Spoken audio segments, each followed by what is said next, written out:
സാധാരണ ഞങ്ങളുടെ വീട്ടിലാണെങ്കിൽ ഏത്തക്കയൊക്കെ പഴുത്താലേ പഴംപൊരിയാണ് ഉണ്ടാക്കുന്നത്. കാരണം വേറൊരു സാധനം അങ്ങനെ ഉണ്ടാക്കാൻ അറിയത്തില്ല. യൂട്യൂബിലൊക്കെ ഒരുപാട് പേരുടെ വീഡിയോ കണ്ടേ പിന്നെ കേട്ടോ ഈ പോള എന്നൊരു സാധനം ഞാൻ പരിചയപ്പെട്ടത്. പിന്നെ ഓരോരുത്തരൊക്കെ ഉണ്ടാക്കുന്നത് കാണുമ്പോൾ നമുക്ക് ഭയങ്കര എക്സൈറ്റ്മെൻറ്റ് തോന്നും. കാരണം നല്ലൊരു കേക്ക് പോലെയല്ലേ ഇരിക്കുന്നത്. അങ്ങനെ പിന്നെ ഞാൻ പറയുന്നത് നമുക്ക് പോള ഉണ്ടാക്കാമെന്ന്. എൻ്റെ വീട്ടിൽ അങ്ങനെ ആരും പോളയൊന്നും ഉണ്ടാക്കിയിട്ടുമില്ല, കഴിച്ചിട്ടുമില്ല. നമ്മുടെ ഏരിയയിലോട്ട് പോള എന്ന് പറഞ്ഞ സാധനം അങ്ങനെ അറിയത്തില്ലെന്ന് എനിക്ക് തോന്നുന്നത്. അങ്ങനെ പിന്നെ ആദ്യം തന്നെ നെയ്യ് കുറച്ചിട്ടിട്ട് മുന്തിരി വറുത്തെടുത്തു. അത് കഴിഞ്ഞിട്ട് ഏത്തക്കയും കുറച്ച് തേങ്ങയും കൂടെ ഇട്ടു.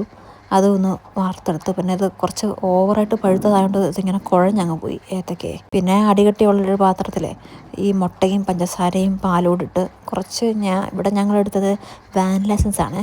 സാധാരണ ഏലക്കയാണ് ഇടുന്നത്.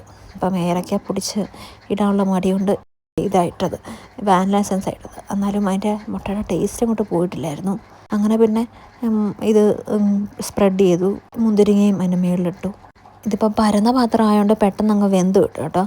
ഒരു അരമണിക്കൂർ എടുത്ത് കാണുമായിരിക്കും വേവാൻ, സിമ്പിളായിട്ടത്. സാധാരണ മറ്റേ പൊക്കമുള്ള പാത്രത്തിലാകുമ്പോൾ നല്ല ഹൈറ്റിൽ കിട്ടുന്നത്, നല്ല കേക്ക് പോലെ ഇരിക്കുന്നതും. ഇതിപ്പോൾ തിരിച്ചിട്ടപ്പോഴത്തേക്ക് അതിൻ്റെ അവസ്ഥ ഇപ്പോൾ കണ്ടോണം. പക്ഷേങ്കിൽ കുഴപ്പമില്ല, നല്ലോണം വെന്തു. മറ്റേ പൊക്കമുള്ള പാത്രമാകുമ്പോൾ നമ്മൾ ഒത്തിരി നേരം ഇരുന്നിട്ട് മേളിൽ വരെ വേവാൻ ഒത്തിരി നേരം ഇരിക്കണമല്ലോ.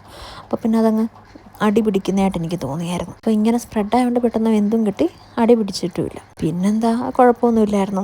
മുറിച്ച് കഴിച്ചു. പിന്നെ ഏത്തക്ക കുറവായതുകൊണ്ട് ഈ മുട്ടയുടെ പീസ് ഇങ്ങനെ ഉണ്ടായിരുന്നു. അതിന് എനിക്കിഷ്ടപ്പെട്ടില്ല. എന്തായാലും ഒരു വെറൈറ്റി ഐറ്റമല്ലേ. ഒരുപാട് കായ് നിറച്ചത്, കായ്പോള, ഉന്നക്കായ. ഇങ്ങനെ ഉന്നക്കായൊക്കെ ഉണ്ടാക്കാൻ ഭയങ്കര പാടല്ലേ. അറിയത്തില്ല, അത് കുഴച്ച് മറിച്ച് പിന്നെ എണ്ണയ്ക്കകത്തിട്ട് പൊരിക്കണം. അതൊക്കെ ഭയങ്കര ടഫ് സാധനമായിട്ട് എനിക്ക് തോന്നിയിട്ടുള്ളൂ കേട്ടോ. ഞങ്ങളിവിടെ സാധാരണ ഏത്തയ്ക്ക പോളി ഉണ്ടാക്കുന്നത്. പോളയാകുമ്പോൾ നമുക്ക് പ്രത്യേകിച്ച് എണ്ണയുടെ ആവശ്യമൊന്നുമില്ലല്ലോ.